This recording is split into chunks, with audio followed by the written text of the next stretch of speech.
Last week we looked at stress-strain diagrams. Here's a stress-strain diagram, and we saw how this straight line part of the graph is the elastic range of the material, and the top of that place is the yield point, where the thing is no longer elastic. And then we went on to think about modulus of elasticity, and you'll remember, I hope, that modulus of elasticity is about stiffness. It's the stiffness of the material, and it happens to be the slope of that straight line. Modulus of elasticity is stress over strain, and stress over strain is the graph of that straight line. So E is stress over strain. And we are measuring stiffness. Now, this modulus of elasticity is about stiffness of the material. How floppy is it? A little later, maybe 3 weeks from now, we'll talk about moment of inertia, which is about the stiffness of a shape. Do you have a floppy flat bar, or do you have a stiff wide flange? But right now we're talking about stiffness of the material. Here's a table that lists the modulus of elasticity for several materials. And just to get oriented, this middle column is the modulus in psi. And notice it says psi times 10 to the 6th. What is 10 to the 6th? It's a million. So this column is psi it's million psi. This column on the right is the metric numbers, and we'll just stay focused on the million psi for now. So here's our old friend steel, and we've looked at mild steel. It was 29 million psi. Sometimes it's 30 million psi for some steels. So there's that number. We know that one. Look at some of these others. Here's soft tissue, like in an animal. Look how small that modulus is. Soft tissue is not stiff, so it should have a small number. Then look at diamonds. Diamonds have a modulus of elasticity of 170 million psi. So diamonds are very, very stiff. And then here's steel, 30 million. Just to be clear, stiffness is not the same thing as strength. So if someone asks, how strong is this material? There are two things you might think about, but both of them are stress. How strong is it? You might want to know, where is the yield point on this one stress-strain diagram? When does it stop being elastic? That's usually what we're thinking of. But if you wanted to know where does it break, then you would look at the ultimate tensile stress of the thing. So that's the strength. What we're talking about with this modulus is stiffness. How floppy is it? When you walk across a floor, how much does it bounce? So just to make the point, this is out of one of my favorite books. I keep trying to push this book, New Science of Strong Materials, or Why You Don't Fall Through the Floor. So steel is stiff. It's also strong. So it has a high modulus of elasticity. It's stiff. It's not floppy. And it's strong. How about nylon, like a nylon rope?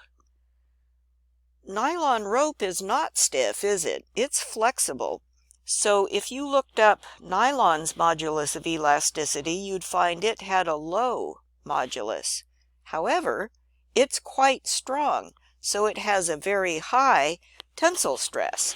And then here's crackers and jelly just to fill out the list. Okay, moving along, let's think about the questions that we have on our quiz. And the first question on the quiz was just, what does modulus of elasticity measure? Is it stiffness of the material or stiffness of the shape? And If you don't remember, you can go back to the start of this lecture and just review that. We'll go on to the second question here. It says we have something where we know the diameter is 1/2 inch. Find the area. Well, all right. What is the formula for area? Hopefully you can mutter this in your sleep now. Area is pi r squared. Area always has a squared in it somewhere. And r, the radius, is half as big as the diameter, isn't it? So if the diameter is 1/2 inch, the radius is only 1/4 inch. If you're using this area equals pi r squared is going to be 1/4 squared for this problem. Or you could also use I think of this as more sophisticated. You could use area equals pi d squared over 4 if you want. All right. Why do we want to know the area of a 1/2 inch diameter thing?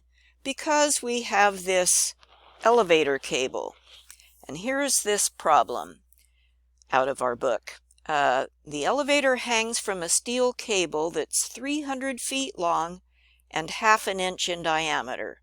So what you probably figured out is the area of the cable is 0.196 square inches. The elevator weighs 4,000 pounds.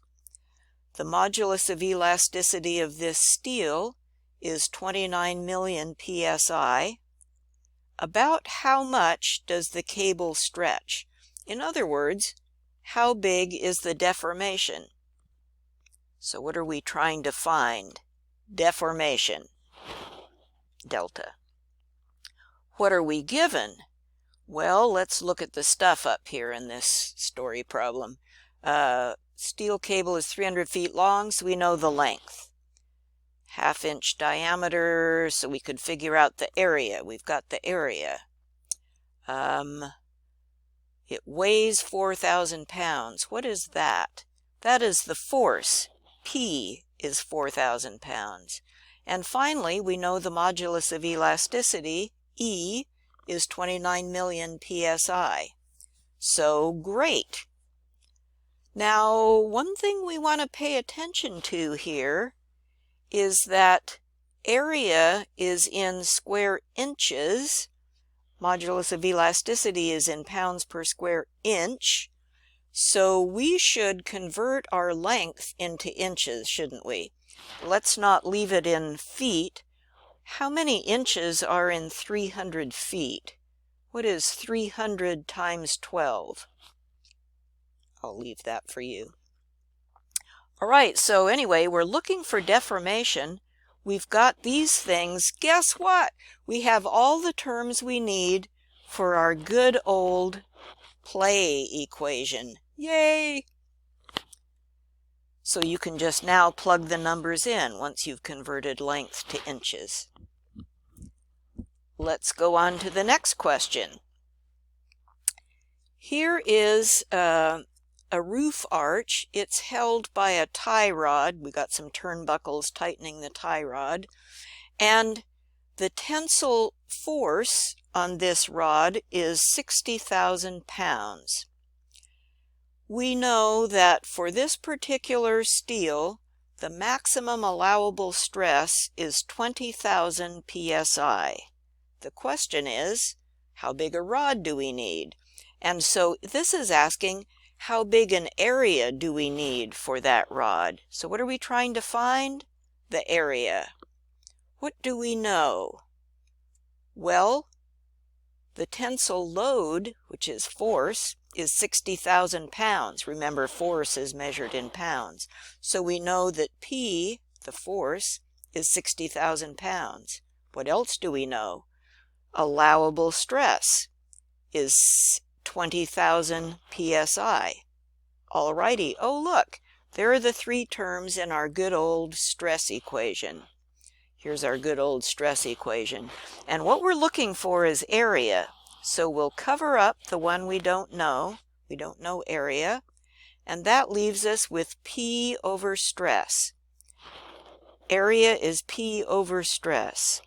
In other words, we could just do our shortcut trick of switching places. The one by itself switches with the one on the bottom. So we get A equals P over stress. So if P is 60,000 pounds and stress is 20,000 psi, how many square inches is A? I bet you could do that in your head from here. All right, now let's go on to the next question that concerns this roof arch. This tie rod that's holding the roof arch ends to keep them from boinking out is 90 feet 10 inches long. The threaded ends of the rod are upset, and what else? We know that the area is 3 square inches because you just figured that out. And it says calculate the required diameter. So you know how big an area you need. How big a diameter do you need? Now, hold on just a minute. What is this upset business? Upset is a manufacturing term that means you get the metal hot, red hot, so that it's soft, and then you forge it, which means you pound it with a big hammer, and you forge it, you pound it with a big hammer inside a die, whatever shape you want the thing to form. Like here's them upsetting a bolt head. The reason he's telling us this is so that we don't have to worry about cutting threads into the rod and, oh, now the diameter is smaller and now what do we do? He's being nice to us and saying, well, we'll just, whatever diameter you calculate, that's the diameter you need. All right, so where were we? You have the area, you need to find the diameter. What equation do we need for area and diameter? We could use area equals pi r squared, or we could be cool and use area equals pi d squared over 4 if we wanted to. So let's use that pi d squared over 4. And in this problem, remember, we've just figured out that the area is 3. Okay, so what is happening? We'll use area equals pi d squared over 4. And we want to get d by itself eventually. So let's multiply both sides by 4.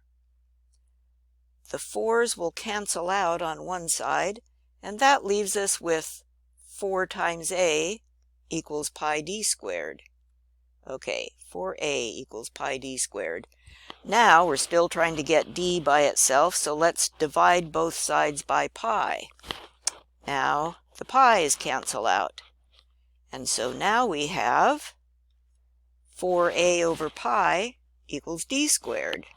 All right, 4a over pi equals d squared. Now, if you're trying to find d, how do you get d out of d squared? You take the square root. And as long as you do the same thing to both sides, they are still equal. So if we take the square root of d squared, we need to take the square root of the other stuff too. So there we are. And we wind up with square root of 4a over pi. That will wind up with d. So in other words, plugging the numbers that we know in, the square root of 4 times 3 divided by pi equals whatever the heck your answer is. And again, watch out what order you do these in your calculator. And now, finally, deformation. We're given length, oh, look, there's feet. We better convert it to inches. We got area, P to D. We're trying to find deformation. Ha-ha, we can do our play equation. And that takes us to the end.